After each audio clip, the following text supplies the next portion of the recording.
What does freedom mean to you?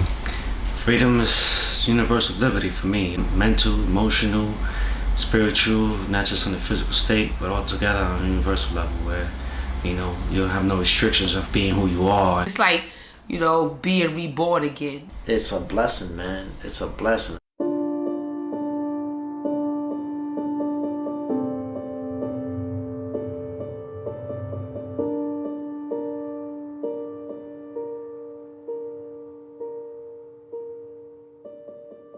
I went to a group interview at Crunch Fitness, which I think I did good. We ended up going into, you know, smaller interviews, single interviews. And they said, you know what? We want you to work at our 54th Street location. And I was happy. I was thrilled with that, man. Like, this is my chance. I want to get a job, not even 2 months out. Corporate gym, you know, you can make up to $100,000 a year if you really grind. And I was great. And I was upfront with them about my background, about my whole history, about where I got into exercise, my experience training, who I was before, who I am now. And they said, listen, we don't care about that. I'm telling you now, we'll offer you a job at a 54th Street location. And you know, then came the results of the background check. The background check that's, I guess, done by a third party or whatever. And they decided not to hire me. They said, due to the seriousness of my criminal background, I'm not hiring you. I mean, I'm not calling it exactly, but that's pretty much what they said. And that crushed me. I was the middle child. I have an older brother and a younger sister. Pretty much growing up for me was, I don't really know, I can't say if it was fun or not, but you know, growing up with a West Indian background, you know, our household was pretty strict. But I pretty much gravitated towards my dad because I was born on his birthday, so I was pretty much a birthday gift to him. We got beat a lot, you know, because, you know, once again, our household was strict. As I got older, you know, I kind of noticed that my dad and my mom would argue all the time, but we would just hear it, we wouldn't physically see it. Until one day I seen my mom with a black eye, and she tried to hide it and cover it up, but me and my older brother kind of pretty much knew that my dad gave it to her. So it kind of gave me, like, you know, a distorted, you know, idea of my father, and I started hating him. But I always kind of grew up thinking that, you know, that whatever I seen in my household wasn't gonna be my reality as I grew up. But out of all of us, me and my younger sibling and my older sibling, I was the one that repeated the cycle. Well, I'm Puerto Rican, and my family used to be very, very, you know, traditional. You know, have family get-togethers and stuff like that. My father and mother at the time were together when I was up till I was 4 years old. So my mother basically raised me by herself. You know, my father was around. You know, I had a sister. My mother's oldest child is just two of us. I got other brothers and sisters from my father's side, so I will see them from time to time. But then it, you know, it turned a little dark where my mom's, you know, was, I guess, being alone and having to raise her children and giving up her life when she was young. You know, I guess she was seeking for that, you know, companionship, you know, for herself personally, whatever the case be. And she, you know, we just was in a wrong, environment, wrong era, and a bad era to say. And you know, the drugs kind of like got into my mom's, and the alcoholism and stuff like that. You know, she spent a lot of time hanging out, and you know, me and my sister kind of like basically had to raise ourselves. So, you know, when my sister was pregnant at the age of 14, I lived in an abandoned building when I was 8, 9 years old. That, you know, with my sister, my mother, cat and dog to stay warm. I had to climb the building and the pole to get electricity and get water from a hydrant outside so we could wash our behinds and stuff like that. You know, food.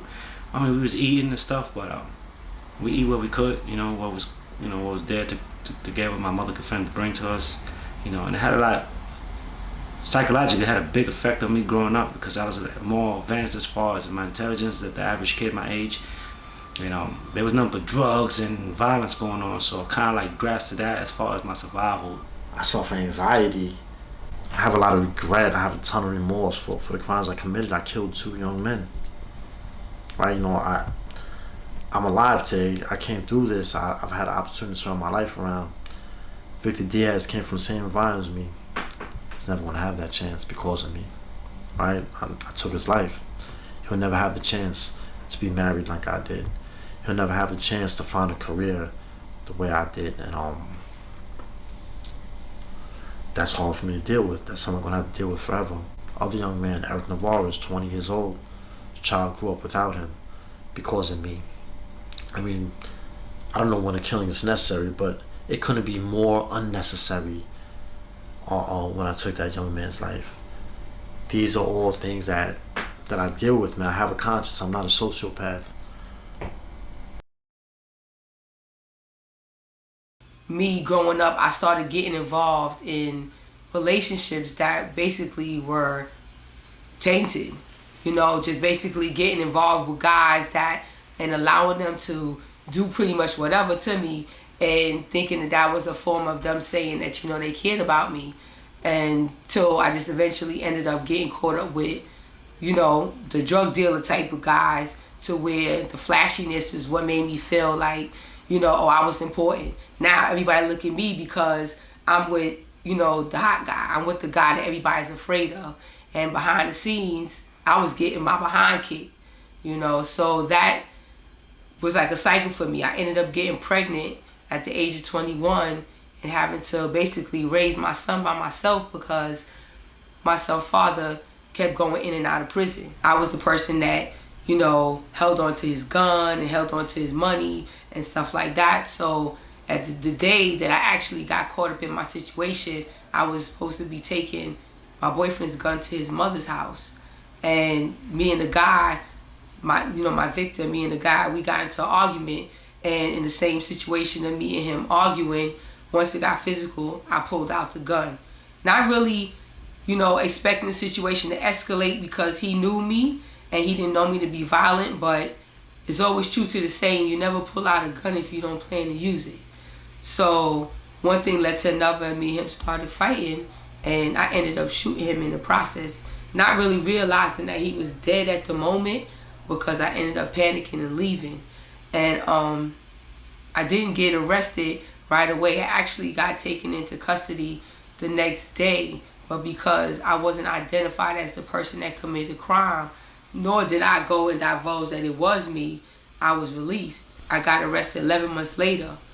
But during those 11 months, while I was out, you know, basically trying to stay disassociated with what I had done, my son's father was like a main character that was holding that against me because he was the only person that I told what had happened when it happened.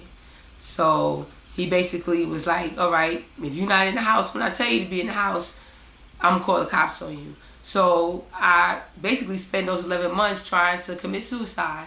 So when I did get arrested, it was like a relief. Instead of me understanding the fact that I could be going to prison for the rest of my life, it was like I felt like I was pretty much rescued. I had a friend of mine, man. He kind of like, he's actually a relative. He had got into an incident, robbed somebody, something I wasn't unaware of. And the individuals he robbed, the victims so-called, they approached me one day after a party. Prior to that, I had an issue with this family that, you know, was kind of big family out there, drug dealing family. You know, they utilized the opportunity to send these guys after me, you know, saying I was related to this individual. So they approached me about the robbery, accusing me of being part of it, whatever the case may be. And I was clueless. And being who I was in the neighborhood, you know, for at that time I still had, you know, for being a kid, I had such a big name in the neighborhood that might have played a part as far as how I approached it. And argument ensued, and you know, over my lack of awareness with this robbery. And I noticed these individuals was trying to line me up, you know, to harm me, and I just wound up pulling out the weapon, two weapons on me, and I wound up firing at them. Shot off four of them, and I ended up getting killed one and one lived. So that's how I ended up going to prison. And they charged me with the weapon charges as well. So when I first went into Rikers Island, you know, 16 years old, I'm a kid. I'm still not even healed up from the bullet wound and surgery, from all that stuff. This is 2.5 months after I got shot. And yeah, that shit was real back then. You know, that was a savage environment, man. You put a bunch of 16 to 18-year-old kids locked up for all kinds of crimes. Kids who mostly come from all kinds of backgrounds. And boy, can we be brutal to each other, man. I went to trial for the second killing, a young man named Eric Navarez. And I was found guilty, and I was sentenced to 25 years to life.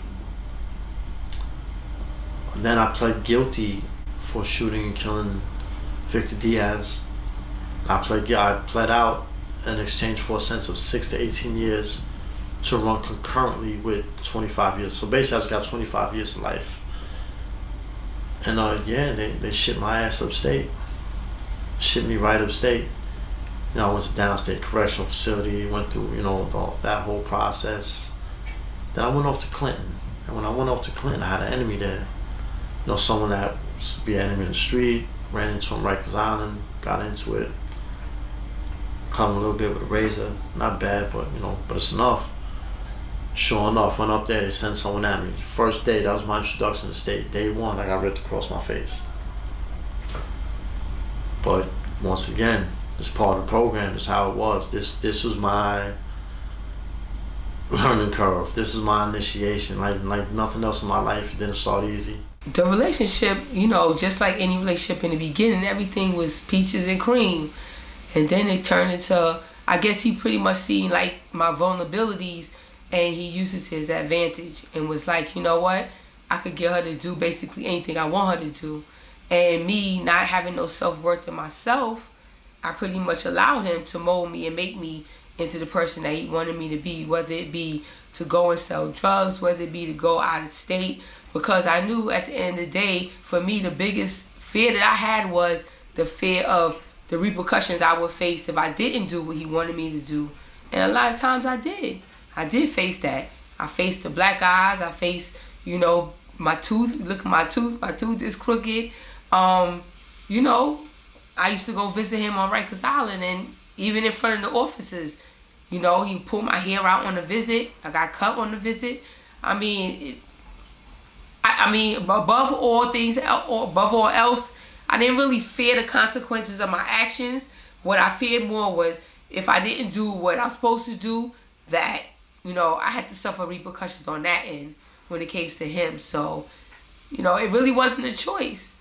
At the end of the day, you always have a choice of what you're going to do in life. But for me, I chose the latter because at that time, I didn't see no way out.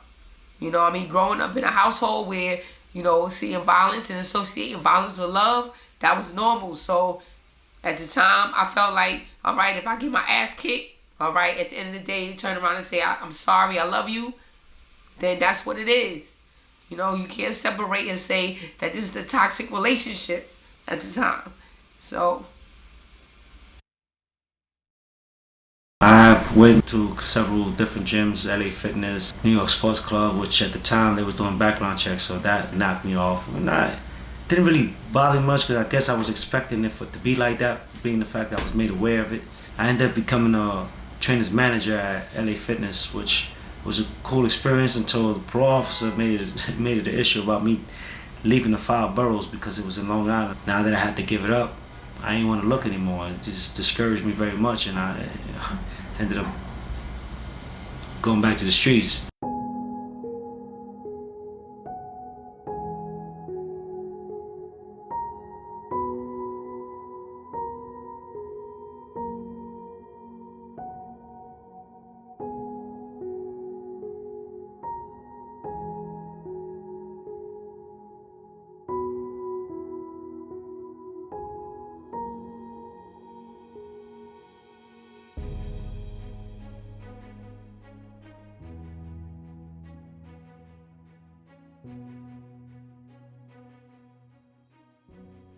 I met Hector when he was paroled to my neighbor. I live in upstate New York, and my neighbor, who I became pretty much family with, bought the houses at the same time. Hector got paroled to his address, which is directly next door to me.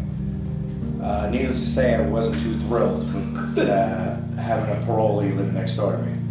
Just because what I do, and I moved upstate to be away from everything that goes on in the city, so he's family now. I mean, people, like, cops are kind of funny. Like, you don't let other guys into your house when you're not home and stuff like that. If I told people, like, I'm cool with Hector going to my house, I found my work, to hang out with my wife and my son and be in my house, like, there's no worry in my mind. If I told other cops that, they'd be like, who's in your house? This guy was on parole, is in your house? Like, you better watch that. There's none of that. So where we are now, it's just we're family. Most dudes don't get to come home to a situation like that, right? Like, most guys come home and their living conditions are they hardly have family. Because a lot of people, when they go away for 10, 15, 20 years, you don't come home with family, you know? And I think that's also the reason why we created this platform. I felt like I was just super grateful to come home and have Keith, Laura, my uncles, my grandparents, my sister. Like, people don't have that shit. What he's doing is, I believe in, and it should, I think more people should be doing it. Because it's a cycle. Once you get into this cycle, some people can't get out. So what he's doing, I completely back. You need a network of people or a family, or you're gonna go back. He's providing that for people that don't have it. Like, he was lucky, he got paroled near me. Well, not that he was paroled near me, but around people who were gonna take care of him. Some people are going back to the exact same spot where they got in trouble and no one gives a shit about them. This is providing, if this is all it does and it stays in New York, we're ahead of the game. But I think it's gonna expand. I mean, how could it not?